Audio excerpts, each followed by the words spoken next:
যেটা বলছিলাম যে অর্জুনের শিষ্যত্ব গ্রহণের যে ক্রাইটেরিয়া সেগুলো ফুলফিল হচ্ছে, নিজের অজ্ঞতা বুঝতে পারছে, কনফিউজ যে সিচুয়েশন, ধর্ম সম্মূঢ় চেতা, এবং তারপরে বলছেন সাধি মন্তা কন্যা আমার উপদেশ দাও বা দিন আমি তোমার শরণাগত। এইখানে আলোচনা করতে হতে আমরা ক্লাস শেষ করেছিলাম আগের দিন। আমরা ইতিমধ্যেই ধর্ম শব্দের যে ধর্ম টেকনিক্যাল ওয়ার্ড, এটা নিয়ে আধুনিক ট্র্যাডিশনাল যে ভাবনা চিন্তা এবং চেঞ্জ ভাবনা চিন্তা সেগুলো নিয়ে আলোচনা হয়েছে। সেখানে আমরা দেখেছি ধর্ম বলতে আমরা শুধুমাত্র মোক্ষ বা মুক্তি বা মুক্তি পরায়ণ যে দিকগুলো জীবনের সেগুলোকেই আমরা ধরে নিয়েছিলাম ধর্মের জন্য। যেমন পঙ্কজ এখন শুধুমাত্র পদ্মকেই বলা হচ্ছে, অন্যকে বলা হচ্ছে না, হলেও সেভাবে গুরুত্ব পাচ্ছে না। পদ্ম যেভাবে পাচ্ছে সেভাবে অন্যগুলো পাচ্ছে না। ঠিক তেমনি ধর্ম জীবনের যে সর্বব্যাপী, সর্বত্র জড়িয়ে আছে, ছড়িয়ে আছে, সেটা কিন্তু গুরুত্ব পাচ্ছে না। সেই কর্তব্য অকর্তব্য অর্জুন সেখানে নিশ্চয়ই যুদ্ধ করা না করার ব্যাপারটাই মুক্তির অর্থের কথা খুঁজেননি। তাই তিনি বলেছেন, তিনিও বুঝতে পেরেছেন ধর্ম শব্দ অর্থ এখানে জীবনের যে ধর্ম, সেই ধর্মের বিষয়ে সে বিমূঢ়, ধর্ম সম্মূঢ় চেতা। তার বলছেন কি শ্রেয় সন্নিশ্চিতান গতিতান, যেটা আমার পক্ষে শ্রেয় বা কল্যাণকারী সেটা আমাকে নিশ্চিত রূপে বলুন।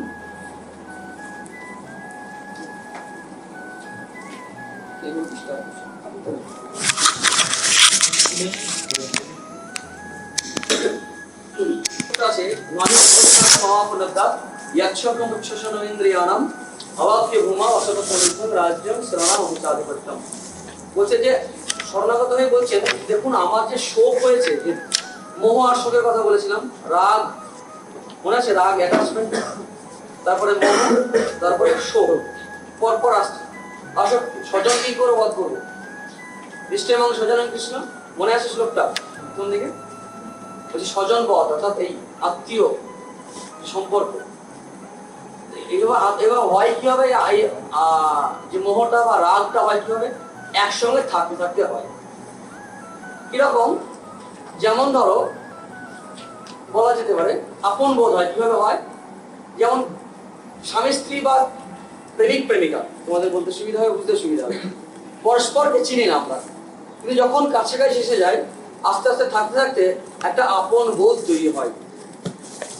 সাধারণভাবে এটা রাগ, অনুরাগে পরে যেতে দেরি হয়। কিন্তু এই যে ওর সুখ দুঃখ, এই যে অ্যাটাচমেন্টটা তৈরি হচ্ছে, এখান থেকে যদি বুদ্ধিটা না থাকে তখন কিন্তু মোহ এসে যাচ্ছে। এবং তার যদি যন্ত্রণা হয় বা আমারও যদি হয়, আমার শরীরের প্রতি একটু যদি মোহ থাকে, শরীরের সঙ্গে বাস করতেও আমার একটা শরীরের প্রতি মোহ তৈরি হয়েছে, তার থেকে কিন্তু শোক তৈরি হবে। সেই বলছে যে আমার এমন শোক হয়েছে, এই শোক কিভাবে দূর হবে না? শোকম উৎশোষণ ইন্দ্রিয়ানাম, মানে ইন্দ্রিয়গুলোকে সন্তপ্ত করছে, মানে স্থির থাকতে পারছে না। কি পেলেও এই আমার এই শোক দূর হবে না। অপনুদ্ধার মানে মম শোকম, অপনুদ্ধার মানে দূর করা, অপনোদন করা। কিভাবে হবে না? যদি আমি অসপত্নর ঋদ্ধং যদি রাজ্য পাই, অসপত্ন মানে শত্রু নেই, শত্রুহীন যে রাজ্য, সেটা নিঃসপত্ন রাজ্য বা অসপত্ন কি সমৃদ্ধশালী, সমৃদ্ধ রাজ্য পেলেও আমার যে শোক, ইন্দ্রিয় সন্তাপের যে শোক এসছে, সেই শোকটা কোনোভাবেই দূর হবে না। শুধু তাই নয়, শুধু হিয়ার না, হিয়ার আপনার, অর্থাৎ পরলোকেও সুরানাম অপিচ আধিপত্য, মানে দেবতাদের উপর আধিপত্য, দেবরাজ যদি হয়ে যাবে তবুও কিন্তু আমার এই শোক দূর হবে না। এই বলে শরণাগত বলেন। শ্রীকৃষ্ণ মোটামুটি ভাগ করলে তিনটে অ্যাঙ্গেল থেকে, ত্রিভুজ নয়, অ্যাঙ্গেল বলতে গিয়ে আমি এটা বলতে চাইছি, তিনটে অ্যাঙ্গেল থেকে যুক্তি দেন। শ্রীকৃষ্ণ শুরু করে এখান থেকে, এদিক থেকে এই আসে, প্রতিবাদ শুরু করে এখান থেকে, বুঝতে সুবিধা হবে। সেখানে ওদের সামাজিক মর্যাদা বা প্রতিষ্ঠার যুক্তি, সামাজিক মর্যাদা বা প্রতিষ্ঠা, নাম যশ, যে স্ট্যাটাস যে আছে আমাদের সোসাইটিতে, সেই অনুসারে যুক্তি দিচ্ছেন ভগবান। কি যুক্তিটা দিচ্ছেন? মূল বই থেকে একটু বলি, সুবিধা হবে। তোমার এগুলো তো প্রথমের যুক্তি।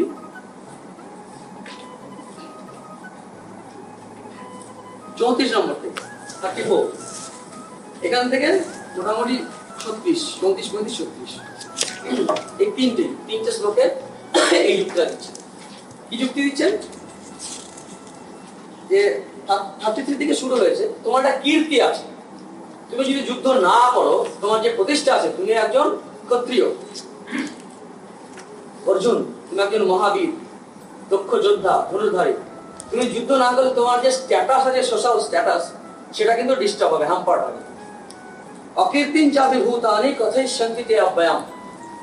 অকীর্তি তোমার ঘোষণা করে, সবাই বলবে অর্জুন দেখা গেছে খুব বড় বড় কথা বলে, কাজে কিছু নেই, ভালো করে মারতে চায়নি, সেরকম একটা যুদ্ধে হেরে গেছে, জিতেছে আর কি, সেরকম তারা রেডি ছিল না, এইসব নানা রকম বলবে যে দেখেছিল ভয় পেয়ে ঘাবড়ে গেছে, তার সোশ্যাল স্ট্যাটাসটা তার ডাউন নষ্ট হবে। এই জন্য বলছে অকৃত্রিম চাপি ভূতানি, ভূত মানে সবাই আর কি, ব্যক্তি জীব, যারা জীবগুলো তোমার অসম্মান অকীর্তি ঘোষিত হবে। আর এই যাদের মান আছে, মানের ব্যক্তিকে তার মান নষ্ট করে দেওয়া মানে কিন্তু তাকে নষ্ট করে দেওয়া। মানের মান পরিবাহানি, মানের সব হেন কাজ তোমরা বলেছো হয়তো, অরঙ্গজেব ভারত জয় করতে, তো মানি ব্যক্তির মান নষ্ট করাটা কিন্তু তাকে মেরে দেওয়া। কারণ মানটাই তো সে বেঁচে আছে, মানটাই তো সে খায়, ভোগ করে। যার মান নেই সে মারা যায়। একটা গল্প আছে, নাম যশ কি করে আমরা ভোগ করি। একজন সাধু হয়ে অনেক সময় জীবনে এই মান যশের আকাঙ্ক্ষা থাকে। এক সাধকের গল্প আমি শুনেছিলাম, যে একজন সাধু কিন্তু পোশাক আশাক চলাফেরার মধ্যে জগতের প্রতি কোনো মোহ নেই। সবাই অর্জুন আসে তখন মুখরা জ্যোতির্ময় মুখমন্ডল আনন্দে থাকে, সবাই আসে যখন সময় ভক্তরা চারিদিকে এরকম জাস্ট হাত ধরা করে, অল্প স্বল্প খান, প্রায় খান না, কেউ কিছু দিলে নেন না। মানে সামাজিক দিক থেকে সাধুর যে ত্যাগ করার যে জায়গাগুলো সবগুলো করেছে গ্রসলি, সোশ্যালের দিক থেকে। কিন্তু সাইকোলজিক্যালি তিনি কি করেন, একবার একজন বললেন যে এক কাজ করো, তোমরা ওইভাবে তার স্তব্ধতি করবে না, আশেপাশে ঘুরবে না, সবাই হাত জোর করে থাকবে না। আমি যখন গোয়া থেকে বেরোবেন, একদিন এভাবে বেরোচ্ছিলেন, কাউকে দেখতে পেলেন না, হঠাৎ করে ভাব করে পড়ে গিয়ে হার্ট অ্যাটাকে মারা। এর মানে এটা কি, তিনি এতদিন ধরে ভিতরে ভিতরে ওই মান, ওই যশ, ওই সম্মান, ওই পূজা ভোগ করে আসছে, সেটা না পাওয়ার জন্যই এই ডাউনফল।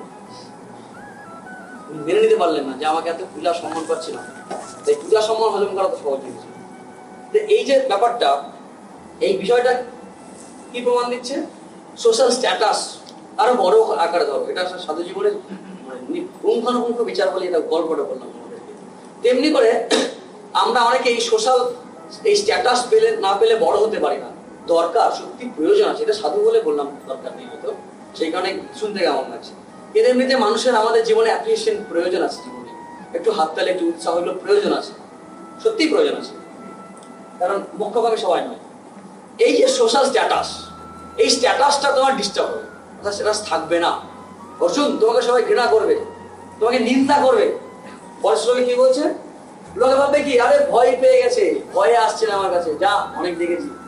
ভয়াত রণা দুপরতম, মানে ভয়ে বশত, ভয় থেকে সব, মানে ভয় থেকে, যুদ্ধ থেকে বিরত হয়েছে, উপরত হয়েছে।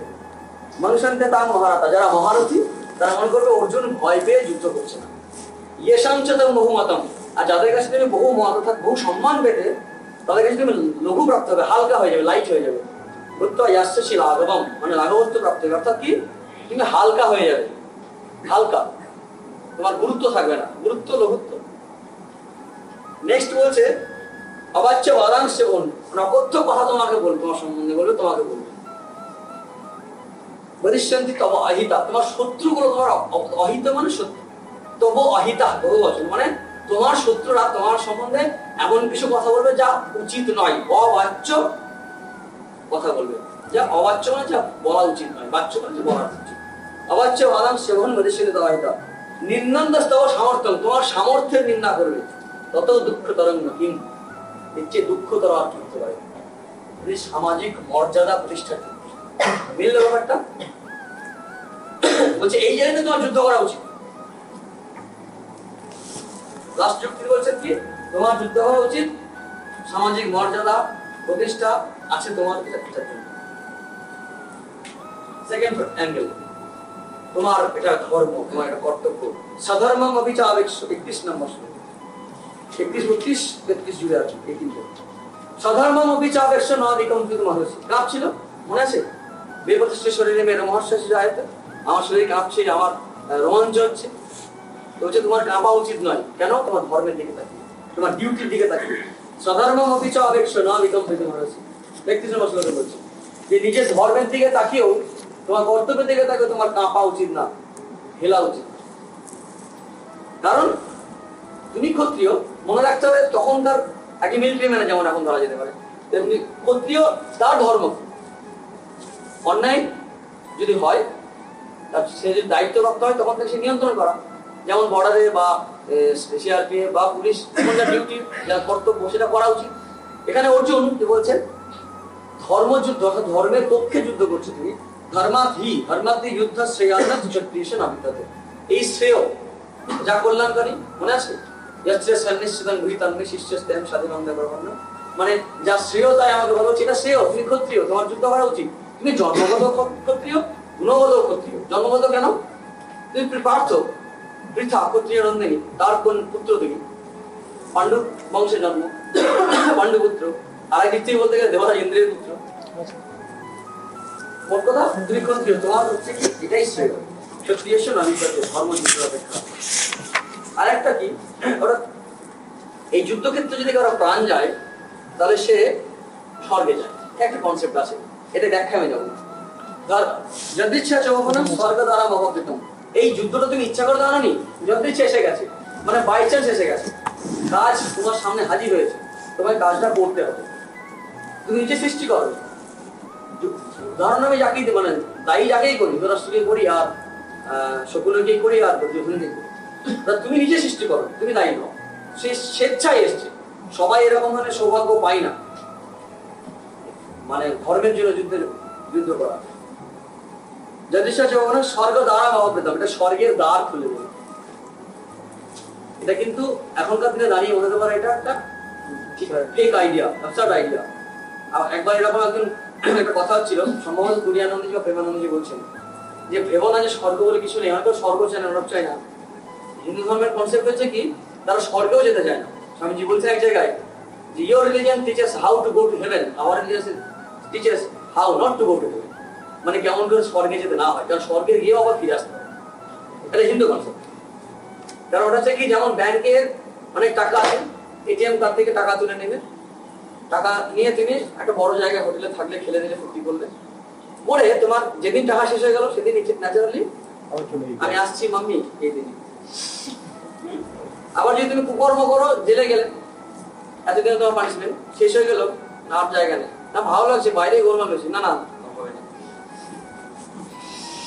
যেতে হবে। অর্থাৎ এই গীতাতেই আছে, ওটা পড়াবো না সেভাবে। ক্ষীণে পুণ্যে মর্তলোকং বিশন্তি। পুণ্য ক্ষয় হয়ে গেলে, পুণ্য আর পাপ কনসেপ্ট গুলো আছে, সেটা ক্ষয় হয়ে গেলে, যেমন করে টাকা ফুরিয়ে গেলে নেমে আসতে হবে, তেমনি করে পুণ্য ক্ষয় হয়ে গেলে আবার মর্তলোকে বিশন্তি, অর্থাৎ এই মর্তলোকে আসতে হবে। অর্থাৎ এই লাইফে আসতে হবে। কর্মভূমি বলা হয় মনুষ্য জীবন, কর্মক্ষেত্র, কর্মক্ষেত্র হিন্দিতে বলে, সংস্কৃতে বলে, যেখানে আসতে হবে। এই যে স্বর্গে যাওয়া যেটা পেয়েছো, স্বর্গ পেতে চায় অনেকে, মোক্ষকামী তো কয়েকজন হয়, আগেও বলেছি আবারও বলছি। তো স্বর্গে অনেকে যেতে চায়, অভাগী থেকে শুরু করে সৌভাগ্যবতী সবাই স্বর্গে যেতে চায়। অনেকের কনসেপ্ট আছে, ট্র্যাডিশনাল কনসেপ্ট, ইদানিং এটা রুলস হয়ে গেছে অনেকটা। কিন্তু ওই স্বর্গে যেতে চায় হচ্ছে এই স্বর্গটা ইজিলি পেয়ে যাওয়ার জন্য বড় বড় যোগ্য করে এই যুদ্ধের চেয়ে জনস্বার্থে তুমি জীবন দেবে, তুমি যদি কামনা করো স্বর্গে যাওয়া, তুমি স্বর্গেও যেতে পারবে। এই ক্ষত্রিয়ের জন্য এই যে স্বেচ্ছা ইচ্ছে, যদি ইচ্ছা স্বর্গ দ্বারা ভাববেন। সুখী নক্ষত্রিয়া পার্থ, সুখী না মানে সৌভাগ্যবান, সুখী নক্ষত্রিয়া পার্থ লভন্তে যুদ্ধ নির্দেশন। এরকম যুদ্ধ ভাগ্যবান যোদ্ধারা ক্ষত্রিয়রা পায়। আর তুমি যদি এই যুদ্ধ না করো, অথচ ইমং ধর্মং সংগ্রাম নিকরিষ্যসি তত সধর্মং কীর্তিঞ্চ হিত্যা পাবো অবশেষে। তুমি সধর্ম ভ্রষ্ট হবে, এই যে ধর্মে ভ্রষ্ট হবে, কীর্তি, তোমার কীর্তি এইটার সঙ্গে রিলেটেড একটা, সেটা হচ্ছে তোমার অধঃপতন হবে, পাপ হবে, অর্থাৎ নরকের দিকে যাবে। তোমার ধর্ম তুমি না করলে তোমার ফল ভোগ করতে হবে। তত সধর্মং কীর্তিঞ্চ হিত্যা পাবো অবশেষে। দেখো এখান থেকে এই যুক্তিটা আসা মাত্রই একটু করে যেন অন্য একটা জায়গায় উঠছিল না, যে আমাদের পরিচিত জগৎ নয়, এই ইন্দ্রিয় জগতের মধ্যে নয়, স্বর্গের কনসেপ্টটা এলো। তো স্বর্গের কনসেপ্টটা আসছে বা নরকের কনসেপ্টটা আসছে, তাহলে হিত্য পাপ ন্যাচারালি আন্ডারস্টুড, নরকে যেতে হবে। এই স্বর্গে বা নরকে যাওয়ার ব্যাপারটা মানেই হচ্ছে যে আমরা এই ডে টু ডে লাইফে পাচ্ছি যে জগৎটাকে, সেই জগৎটা থেকে একটু যেন বাইরে যাচ্ছি। মনে হতে পারে স্বর্গ শক্তি আছে মানে এই প্রশ্নগুলো আসতে পারে। আমাদের শাস্ত্র উত্তর দিচ্ছে স্বর্গ আছে তুমি যদি যেতে চাও, তুমি যদি মানো। স্বর্গ নেই তুমি যদি না মানো, সেটা গায়ের জোরে নয়, কিন্তু তোমাকে সে অবস্থায় যেতে হবে। সেই উপলব্ধি যেদিন হবে তোমার স্বর্গ মানে এক স্বর্গের মধ্যে, সেদিন স্বর্গ তোমার কাছে থাকবে না। তুমি যতদিন ঘুমিয়ে থাকবে স্বপ্ন তোমাকে দেখতে হচ্ছে, তখন দেখবে, কিন্তু ঘুম ভেঙে গেলে স্বপ্ন নাও থাকতে পারে। স্বর্গ এবং বর্তমান অস্তিত্বটা দুটোকেই বেদান্তের দিক থেকে দুটোকেই বলছে, আলোচনায় আসলো তার জন্য একটা হিংস দিলাম, দুটোকেই বলা হচ্ছে স্বপ্নের মতো। কারণ ঘুমিয়ে গেলে জগৎটা আমার কাছে একেবারেই অবাস্তব হয়ে যায়, স্বপ্নটাই বাস্তব হয়ে যায়। আবার যখন গভীর নিদ্রা চলে যায় তখন স্বপ্নও থাকে না, কাঞ্চনা স্বপ্ন পেশে, সেটা একটা স্টেট। প্রতিদিন দেখছি আমরা, কিন্তু অবাক হচ্ছে না কেন? সেই জায়গায় আসার আগে আমি ঢুকতে যাচ্ছি, কারণ প্রতিদিন দেখি বলে আশ্চর্য হয়ে যায়। আশ্চর্য কখন হয় আমরা? যখন আনইউজুয়াল কিছু হয়, আনকমন, যেটা সবাইকে দেখছি 2 হাত 2 পা 2 চোখ, হঠাৎ করে কারো দেখলাম 3 চোখ 5খানা হাত, যদি কিন্তু এখানে একটা হাত হয়ে গেল 5খানা। এটা আশ্চর্য হবে না?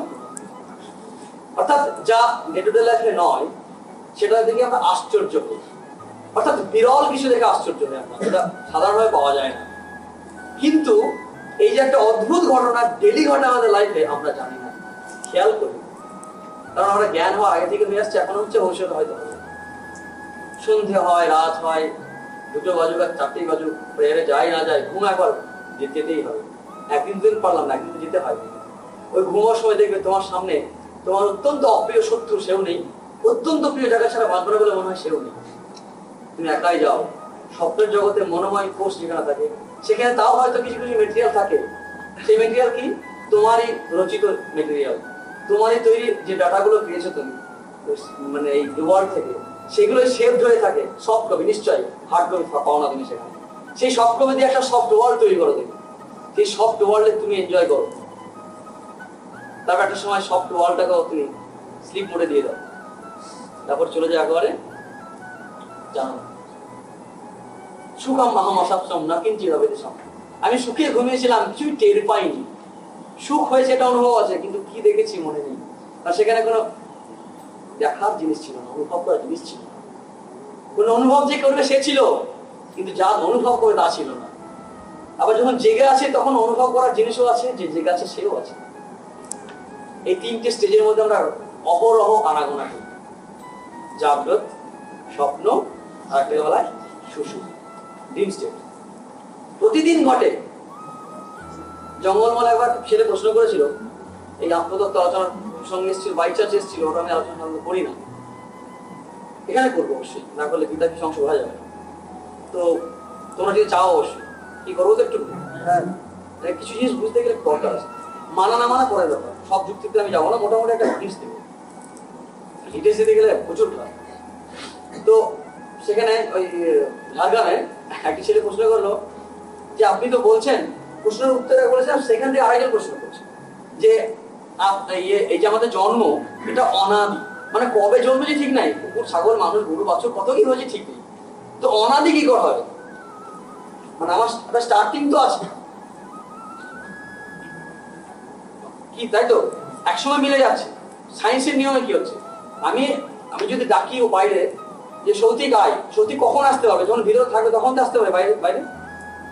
যদি ভিতরে থাকে তখন তো আসতে পারে বাইরে, বা যদি বাইরে থাকে, যদি ভিতরে ডাকে, যদি আয় বলে তবে তো আসতে পারবে, না থাকলে তো আসতে পারে। আর যদি আমার রিয়েল নেচার যদি হয় যে আমি সর্বব্যাপী, তাহলে আমি ক্ষুদ্র হলাম কি করে? আমি দুঃখ পাচ্ছি, কষ্ট পাচ্ছি কেন? আমার যদি স্বরূপই আনন্দ স্বরূপ হবে, নিজেকে তুমি ক্ষুদ্র ভাবছো, জীব ভাবছো, তাই কষ্ট পাচ্ছ, তাহলে ভাবলাম কেন, কবে থেকে শুরু হবে? কারণ আমাদের শাস্ত্রের উত্তর হচ্ছে কবে থেকে আমরা জানি না, কিন্তু হয় এটা জানি। উদাহরণ, তোমরা কেউ বলতে পারো তোমাদের স্বপ্ন শুরু কখন হয়? চেষ্টা বলতে পারো, হঠাৎ করে ঘুম হয়ে গেল, তারপর জল খেলে হয়তো, কিন্তু স্বপ্নের একজনের কারো শুরু মনে আছে? This is fact. আমাদের শাস্ত্রে বলে, বেদান্তে বেদান্তের একটু পাঠ বলে জানি না, কিন্তু হয় এটা জানি। কি করে হয় জানি না, তাই বলা হয় এই অজ্ঞানকে বা মায়াকে অনাদি, মানে স্টার্টিং নেই, আদি নেই যা, তাই অনাদি।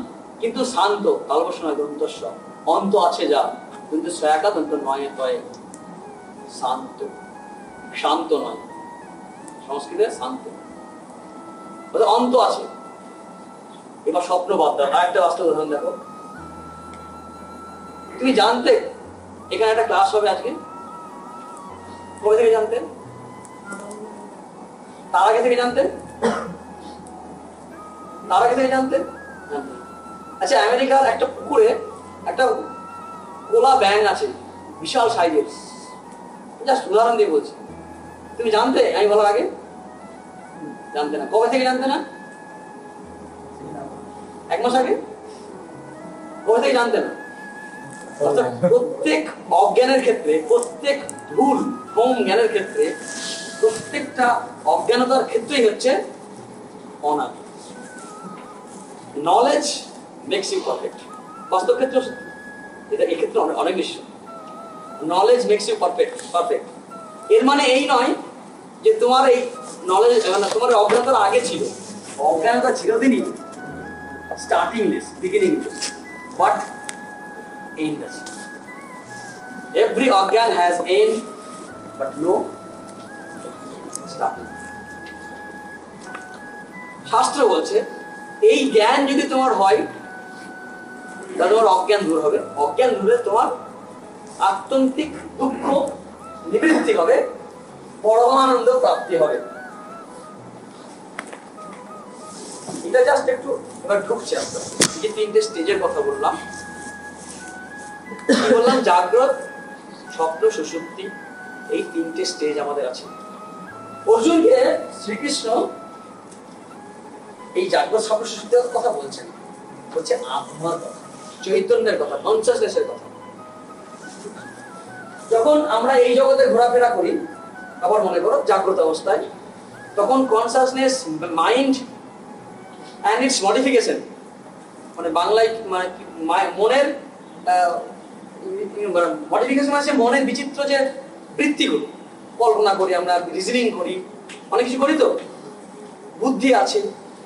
তো এই মেন্টাল যে আমাদের স্টেট, যে মেন্টাল যে লেভেল, লেয়ার, এই লেয়ারে তুমি দেখছো কি সজাগ আছে, অ্যাক্টিভ আছে, জাগ্রত অবস্থায় তুমি এখন জেগে আছো, কথা শুনছো। আবার ফিজিক্যাল লেভেলে জাগ্রত আছে, আর কনসাসনেসও জাগ্রত আছে, কনসাস সবসময় জাগ্রত থাকে। তো এই 3টে স্টেজ অ্যাক্টিভ আছে, একটু ধীরে ধীরে বুঝতে হবে। অর্থাৎ কনসাসনেস কিন্তু এই জাগ্রত অবস্থায় থাকছে। আমি যখন স্বপ্ন দেখি তখনও কনসাসনেস থাকছে, ফিজিক্যাল এক্সিস্টেন্সে থাকছে না, মেন্টাল এক্সিস্টেন্সে থাকছে। এবং মেন্টাল মডিফিকেশনের দ্বারা যে সমস্ত ক্রিয়েশন চলছে, আমি আমার জগৎ তৈরি করছি, উই আর গুড ক্রিয়েটার্স। আমরা খুব মানে বড় সৃষ্টিকর্তা, নানা সৃষ্টি করতে পারি। মনের গোপনে কোণে কখন কিভাবে সৃষ্টি করতে চেয়েছিলাম বা ভয় পেয়েছিলাম বা চেয়েছিলাম, সব তৈরি করে দিলাম আমরা। কিন্তু ক্ষুদ্র সষ্টা, ওই সৃষ্টিতে অবশ্য আমারই অধিকার আর কেউ নেই। না তত্র রথ যোগা শশী যদি শাহী প্রভু, উপনিষদ আছে এরকম। সেখানে রথ থাকে না, এখন হলে বলতে স্কুটার থাকে না বা জাইলো থাকে না, জাইলো সিস্টেম সিজাতে, সে মানে সেখানে থাকে না ওইগুলো, কিন্তু মনে তৈরি করে নেয় এই স্বপ্ন অবস্থা। আবার সুষুপ্তি অবস্থায় বিশ্বর মর্যাদা উদাহরণটা পাচ্ছি ভালো হবে, আইটি কান করে দিয়েছে। স্টেশন মাস্টার আছে একটা অন্ধকার গুটগুটের জায়গায়,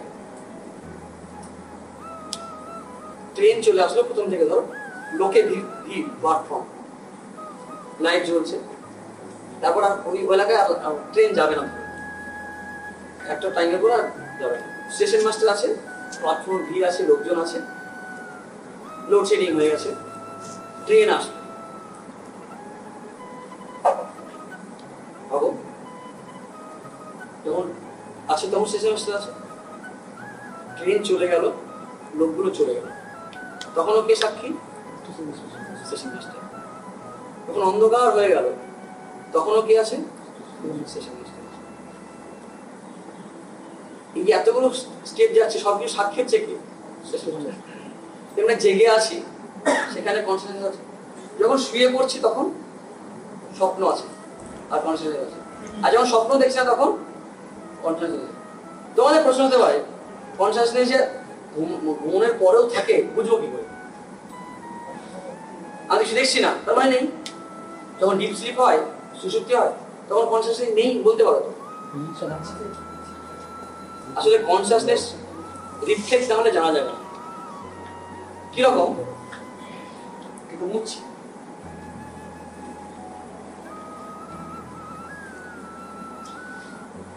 একটু ভারী হবে ক্লাসটা,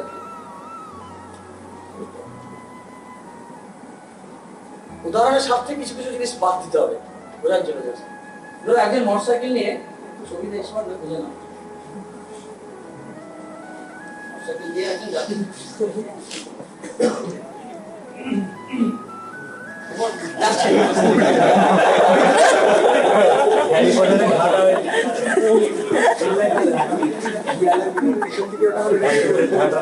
মোটরসাইকেলে যাচ্ছে, যেতে যেতে এখানে বাড়ি ঘর আছে নিচের দিকে।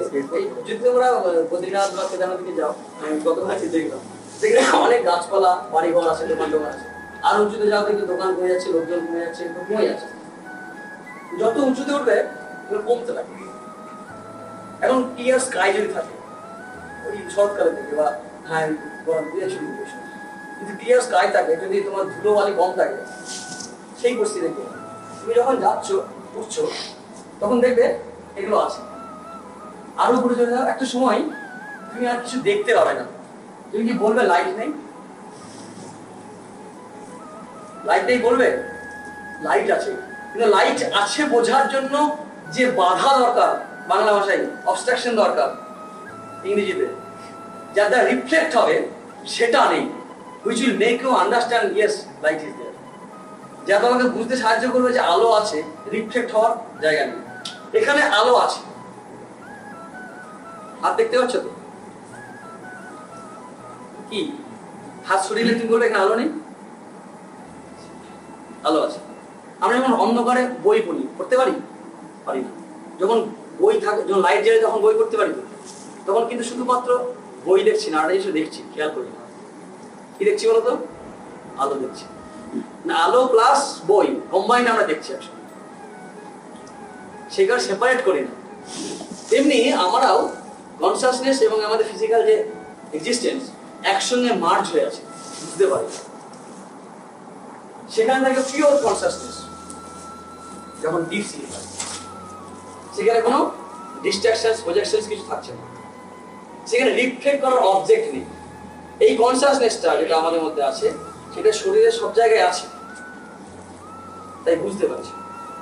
যেমন ইথার তরঙ্গ কনসেপ্টটা সব চেঞ্জ হয়ে গেছে, এখন সব জায়গায় আছে, এ দিলেই চলতে থাকবে বা এটা ধরো এখানে সব জায়গায় পাওয়ার কথা, কিন্তু আমাদের বলে পাওয়া গেল না। তো যদি যন্ত্র ঠিক থাকে সাউন্ডটা ক্যাচ করার কথা, সব জায়গায় আছে।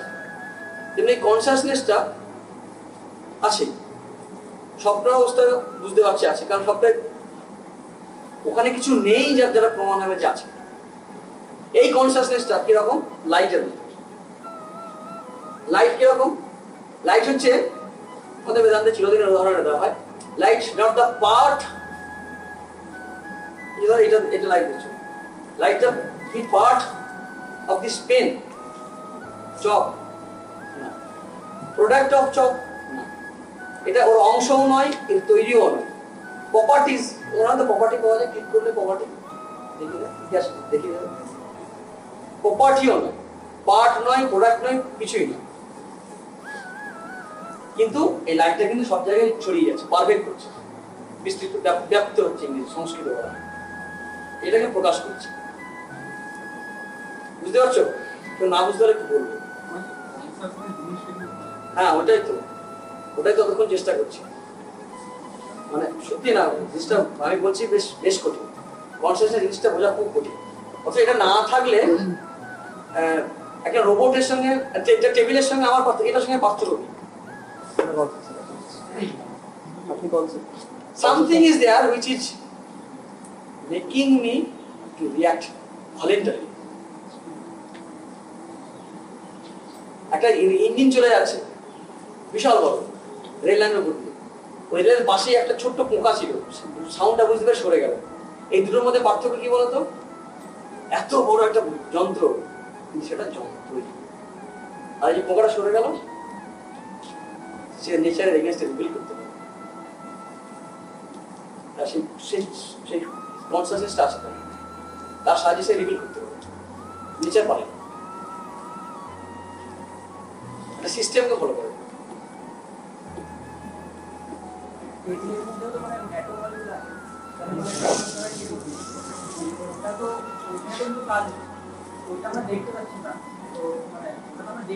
দেখতে পাচ্ছি না বলে মান এটা ঠিক কি আছে তো, এমনি কনসাসনেসটা আছে।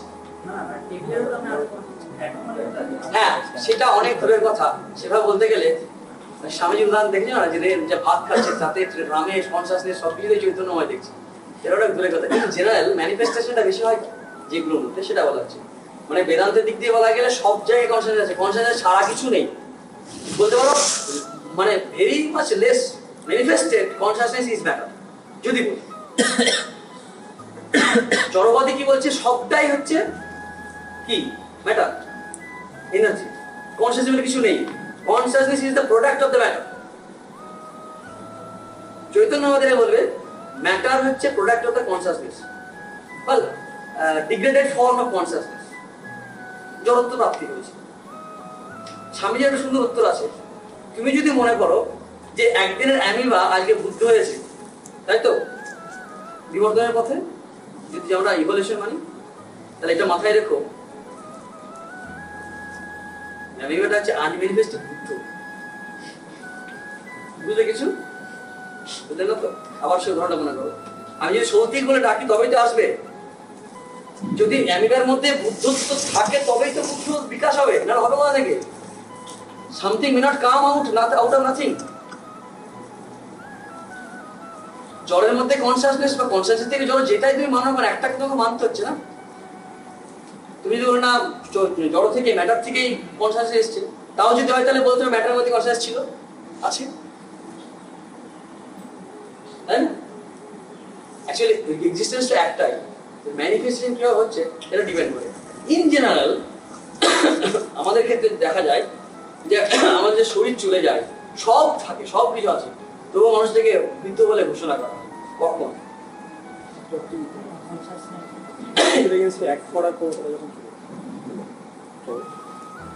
সব যত উদাহরণ দেন না কেন, সবের মুখ্য উদ্দেশ্য হচ্ছে এটাই, কনসাসনেস ধর্মভাব ডেকে দিয়েছে, অ্যালং উইথ প্রাণ অ্যান্ড আদার প্রপার্টিস।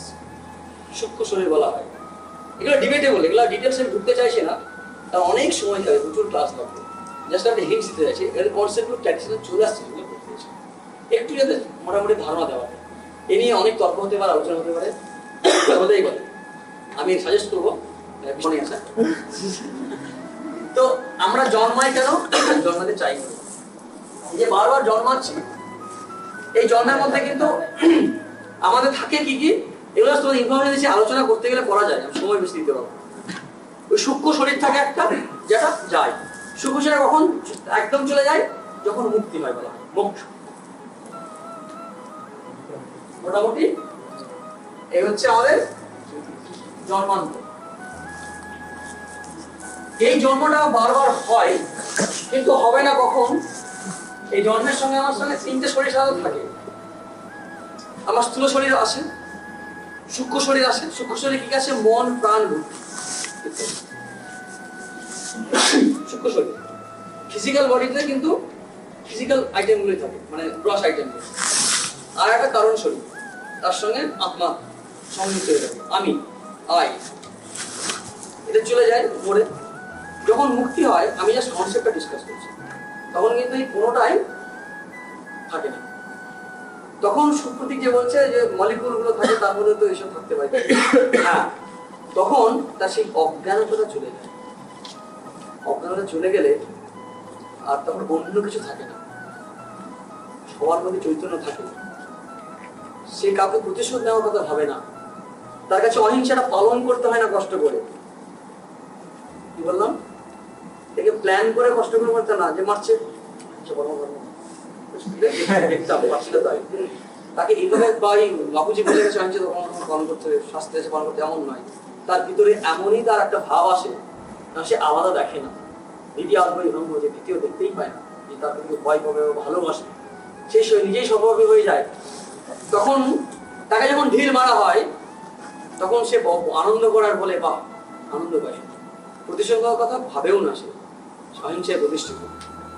স্বামীজির জীবনে একটা উদাহরণ দিই। স্বামীজি এসে গেছে, দেখবেন ঘুরছেন, একজন সাধু যাচ্ছে, পোশাক আশাক নেই, ছেলে আসা ঢিল মারছে। স্বামী হচ্ছেন বাস্তবিক উচ্চ করে এগুলো ঐতিহাসিক ঘটনা, অস্বীকার করার উপায় নেই, ব্যাখ্যা তোমরা নাও নিতে পারো, কিন্তু ঘটনা সত্যি। যখন যাচ্ছে তখন রক্ত পড়ছে, স্বামীজি তিনিও সন্ন্যাসী পরিবারে, ওকে নিয়ে এসে কাপড় পরিয়ে রক্ত দিলে রক্ত বন্ধ হয়। জানো তো তোমরা প্রতিষ্ঠান দিয়ে ন্যাকড়া পরিয়ে দিলে রক্ত পরিয়ে দিলে রক্ত কন্ট্রোলে সাহায্য করে, ক্লটিংটা হয়। তোমরা জানো তো, ওই রক্ত পড়াটা বন্ধ হয়ে যায়। স্বামীজি নিয়ে এসে দিচ্ছেন, মানে খুশি আর আনন্দে বেঁধে গেছে, এর মধ্যে ডিভাইন পেয়ে গেছে। কথা ভাবতেই পারছে নিজের শরীর মধ্যে এনে এই একটা লেভেল হয়। আজকের দিনেও 100 বছর আগেও প্রমাণিত, এখনো হয়তো। আচ্ছা, কিন্তু ওই যে যেটাতেই আছে, হাজার হাজার মানুষের মধ্যে কেউ কেউ চেষ্টা করে, চেষ্টা করে, সেটা হচ্ছে যে জানা। এবার শ্রীকৃষ্ণ যে উদাহরণগুলো দিচ্ছে, এবার দেখ এই দ্বারা করতে সুবিধা হবে। এবারে যে তোমাদের মনের মধ্যে যে প্রশ্নগুলো তৈরি হয়েছে, অনেক প্রশ্নের উত্তর হয়তো পেয়েছো, আবার অনেক প্রশ্ন তৈরি হয়েছে, প্রশ্ন তৈরি হবে, হওয়াটা খুব স্বাভাবিক। ওয়েলকাম। এই কটা শ্লোক পড়ে দিলেই বুঝতে পারবে, সেখানে ব্যাখ্যাটা বেশি দরকার হবে না, একটু পড়ে যাচ্ছে। তার মধ্যে 16 নম্বর শ্লোকটা হচ্ছে, যা নেই তা কোনো কালেই নেই, মনে হচ্ছে ছিল এই যাত্রায়। না সত বিদ্যাতে ভাব, যে অসৎ বা নন এক্সিস্টেন্ট, তা কখনো এক্সিস্ট করেনি, জাস্ট ইউ আর ড্রিমিং। না ভাব বিদ্যাতের সাথে, অভাব থাকে না, যেটা চিরদিন থাকে সেটা সৎ বস্তু, তার কোনো অভাব হয় না, চিরদিন আছে চৈতন্য। অ্যাকচুয়ালি আত্মজ্ঞানে দেখা যায় শরীর বলে কিছু জিনিস ছিলই না। কি বললাম? বেদান্তের দৃষ্টিতে, অদ্বৈতের দৃষ্টিতে শরীর বলে কোনো জিনিস ছিলই না। তবে আমি যা অনুভব করি সেটা সত্যি এমন নয়। রাত্রিবেলায় বিড়াল দেখতে পাই, জানো তো, এরকম ফিনোমেনা তো আছে, তাহলে একদম অস্বীকার করা যায় না, তাই না? উভয়কে দৃষ্টান্ত স্থানদর্শী। এই যে অসৎ এবং সৎ বস্তু দুটোরই অন্ত, অর্থাৎ কনসিকুয়েন্স তারা জানে, এটা তত্ত্বদর্শী। 13 নম্বর শ্লোকে আসে, দেখো না 11 নম্বর, যেটা তোমাদের বিখ্যাত শ্লোক, যে যা শোক করা উচিত নয় তার জন্য শোক করছো, তুমি নিজেকে শরীর ভাবছো, এটা কিন্তু অন্যান্য ধর্মে কিন্তু হবে না। এই যে মানে বধ করা, কারণ বধ করা মানে তাকে রিফরমেশনের স্কোপটা নষ্ট করে দেওয়া, জানো তো। এই শরীরে থাকলে এবং সুবিধা আছে, কারণ অন্যান্য অনেক ধর্মে আছে মানে একেবারে চিরদিনের জন্য যাবে, কাম ব্যাকের ব্যাপার নেই, নরক তো নরক, স্বর্গ তো স্বর্গ, ফাইনাল বিচার টিচার হবে, একটা ডিসিশন, একটা শাস্তি দেওয়া বা পুরস্কার দেওয়া। কিন্তু এই যে রিভার্সের ব্যাপারটা, মানে জন্মাচ্ছে, এটা কিন্তু সব ধর্মে নেই, এই ধর্মে আছে। তাই এই ধর্ম অনুসারে বধ করলেও চূড়ান্ত বধ হবে না। প্রশ্নটা ছিল তাহলে তো সংশোধন করার সুযোগ দেওয়া হলো না, এখন সুযোগ দেওয়া যেত।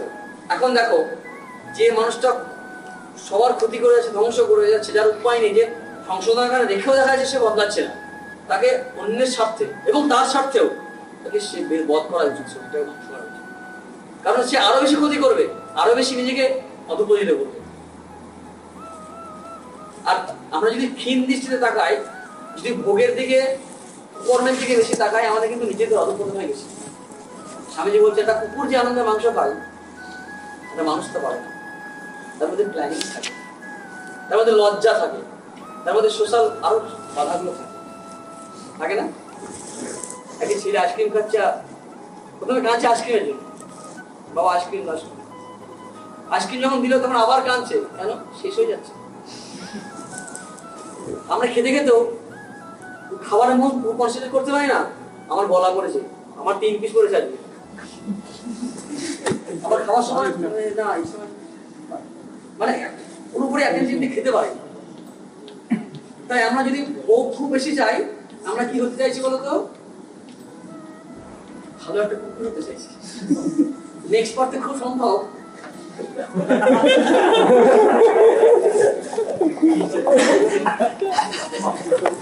বিবর্তনের পথে আমি যে ডেভেলপ করেছি না, আমি ইন্দ্রিয়ের দাসত্ব থেকে মুক্তি আস্তে আস্তে আমার ডিভিনিটি ম্যানিফেস্ট করবো, সেটা কিন্তু হবে না যদি বেশি আমরা ভয়ানক হয়ে পড়ি।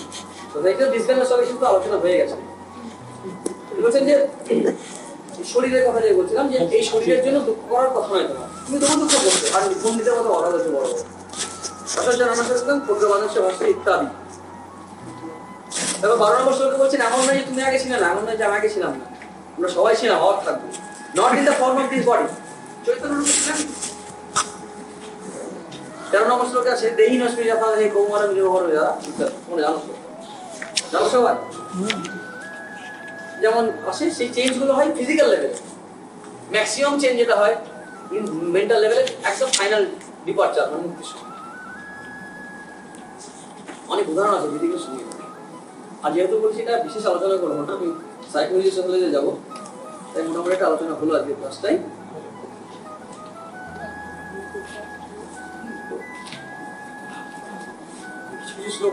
অবিনাশী এই আত্মাকে অবিনাশী বলে জানবে, এগুলো আছে তোমরা পড়ে নিও। অন্তবন্ত ইনে দেহা, এই দেহগুলি কিন্তু অন্তবধ, মানে অন্ত আছে, শেষ আছে। দেহা বহু বচন আছে। শরীর, শরীর কিন্তু এক বচন, মানে আত্মার অনেক শরীর হতে পারে, যেগুলো শরীরগুলো ধ্বংস হয় কিন্তু অনাশী, অনাশী কে অনাশীর অক্রমে এসে তসমা যুদ্ধে সবার আছে, এখানে যুদ্ধ করো, মানে মেন এন্টিটিটা মরবে না।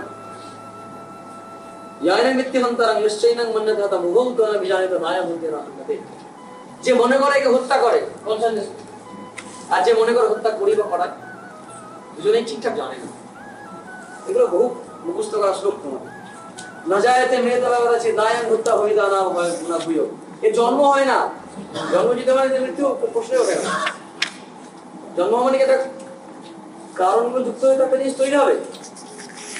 বৃষ্টি পড়লে কি মাটি ভেজে যেত, বৃষ্টি পড়লে মাটি ভেজে, রোদ উঠলে শুকিয়ে যায়, কারণের থেকে একটা কাজ হচ্ছে। জন্ম হচ্ছে একটা জিনিসের ধ্বংস হচ্ছে, সেই কারণটা অপসেট হয়ে গেল।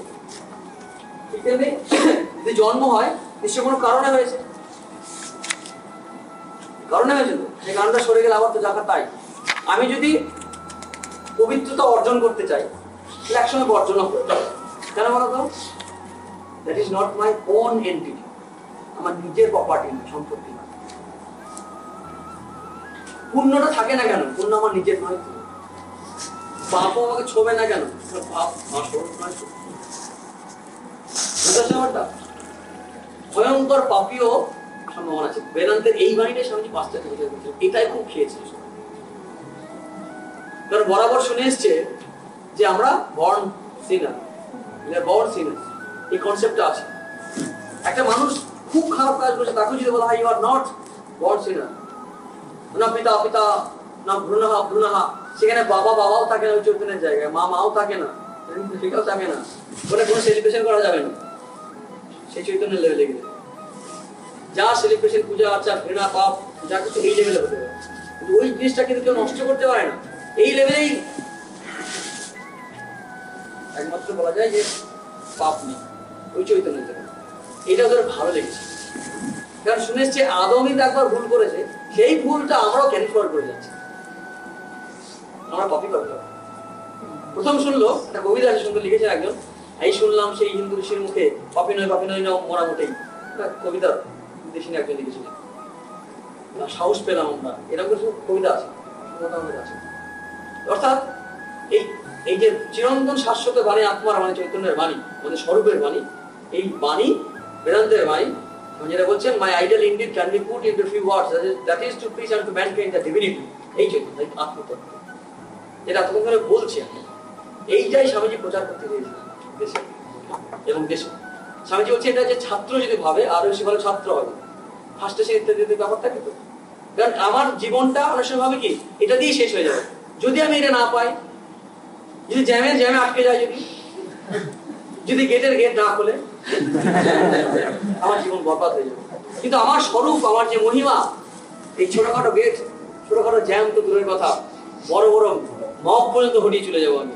ছোটখাটো গেট তো দূরের কথা, যত বড় গেট হোক না কেন সব গেট কষ্ট হয়ে যাবে। সেটা কিন্তু স্বর্গের দিক থেকে খেয়াল রাখতে হবে। এটা কিন্তু মেন্টাল নয়, কিন্তু আমি বললাম আধ্যাত্মিক দিক থেকে সত্যি কথা লাগলো। তাই যেহেতু জন্ম নেই তাই মৃত্যু নেই, অজ নিত্য শাশ্বত পুরাণ না হান্নাতে হান্না মানে শরীর হত হলে হত হয় না। মাথায় রাখবে, এটা আমি কেন পড়ালাম ইচ্ছা করে জানো তো, বিপ্লবীরা কিন্তু বারবার এই শ্লোকগুলো উচ্চারণ করছে, আমি দেখতে পেয়েছি করতে করতে।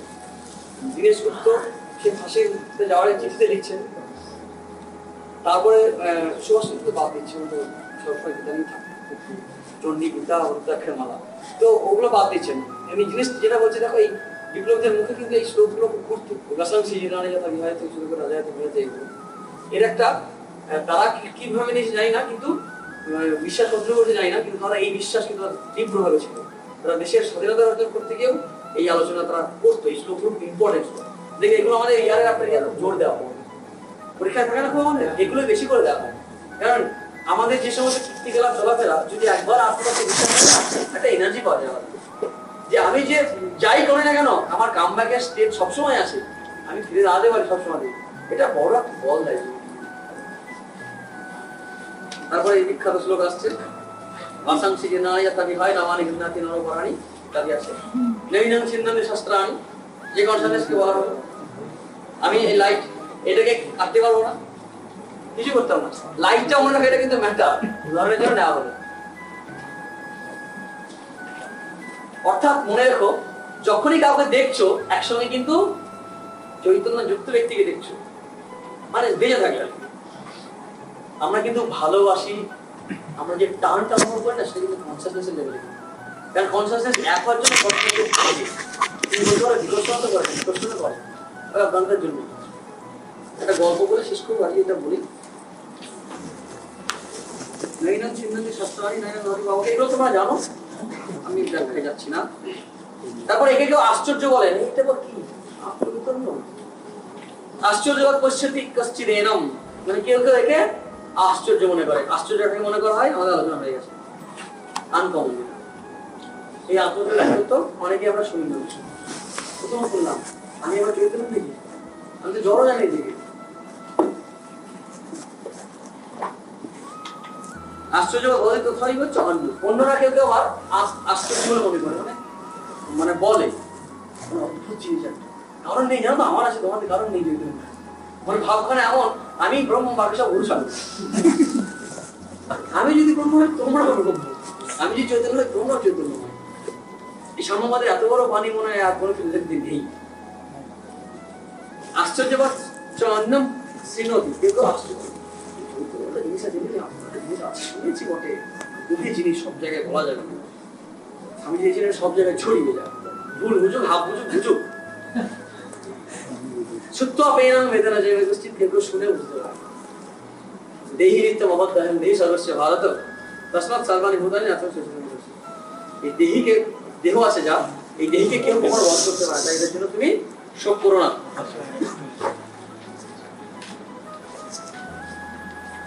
তারপরে যে জন্মায় সে মরে, এসব যুক্তিগুলো দিয়েছে, কিছু ছেড়ে গেছি। যে তুমি যদি মনে করো যে যার জন্ম আছে তার মৃত্যু আছে, তবু তোমার শোক করা উচিত নয়, কারণটা ন্যাচারাল তো, সৃষ্টি হচ্ছে ধ্বংস হবে, তাই না দুঃখ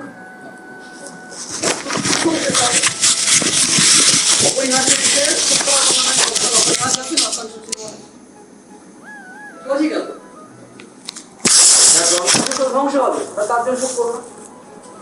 আমার শাস্ত্র অনুসারে বলছি যে জাতস্য ধ্রুব মৃত্যু, যে জন্মেছে মৃত্যু নিশ্চিত, তখন উল্টোটা আছে ধ্রুবং জ্ঞান হইতেছে, যে ধরেছে সে আবার জন্ম। অর্থাৎ একসময় প্রকাশিত ছিল, একসময় অপ্রকাশিত ছিল, একসময় প্রকাশিত হয়েছে, আবার অপ্রকাশিত। অব্যক্ত আদেরই হতে ব্যক্ত মধ্যাহ্নে ভালো হবে, অপক্ষের এই আত্মতত্ত্ব, হার্ট, লজিক, এই তিনটে যুক্তি দিয়ে এই শ্রীকৃষ্ণ বলছেন যাই করো আমাকে যুদ্ধ করতে হবে। হচ্ছে মেন বিষয়। এই তিনটে যুক্তি দিল যেটাই কাজে লাগে।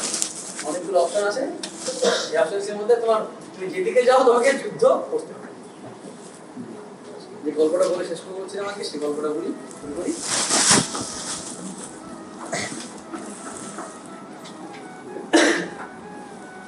এটা সত্যি ঘটনা। শুনেছি একজন আমাদের মহারাজের কাছে, তিনি তার শুনে চলে গেছে আমাদের ভক্তিযোগ ক্লাসে।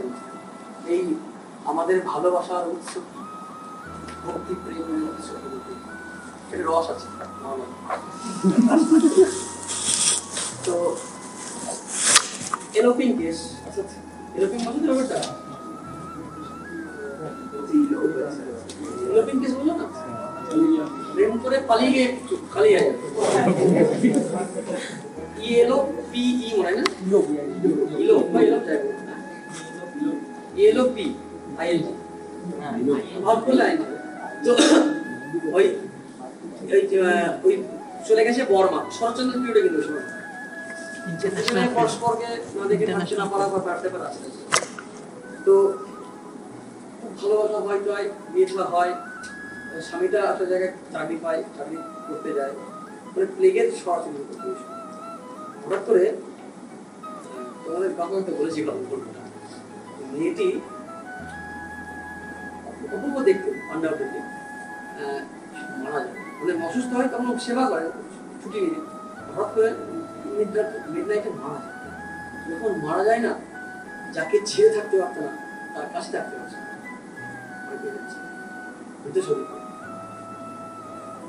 তার মধ্যে সৌন্দর্য হানি হয়নি কিছু।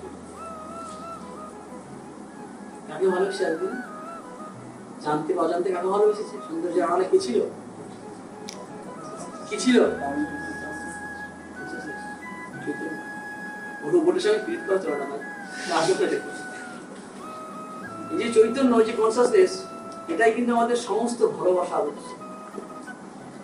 ঘৃণাও যদি করি এটার জন্যই করি। স্বামী যেটা করতেন, লিখছেন লাস্টে, পুত্র দলে মাই দেয় প্রাণ, দস্যু হরে প্রেমের প্রেম। এই প্রেম হৃদয় সভা, এই প্রেমের সোর্স কিন্তু এই চৈতন্য না থাকলে পরপরকে ভালোবাসত না। মানে অনেকটা ওই যোজ্যতা ইলেকট্রন না থাকা কোনো পরমাণুগুলোর মতো, কখনো রিয়াকশন অংশগ্রহণ করবে না, সব আলাদা থাকবে। তাই তো? মানে ইলেকট্রো ভ্যালেন্সি না থাকলে রিয়াকশনই হবে না।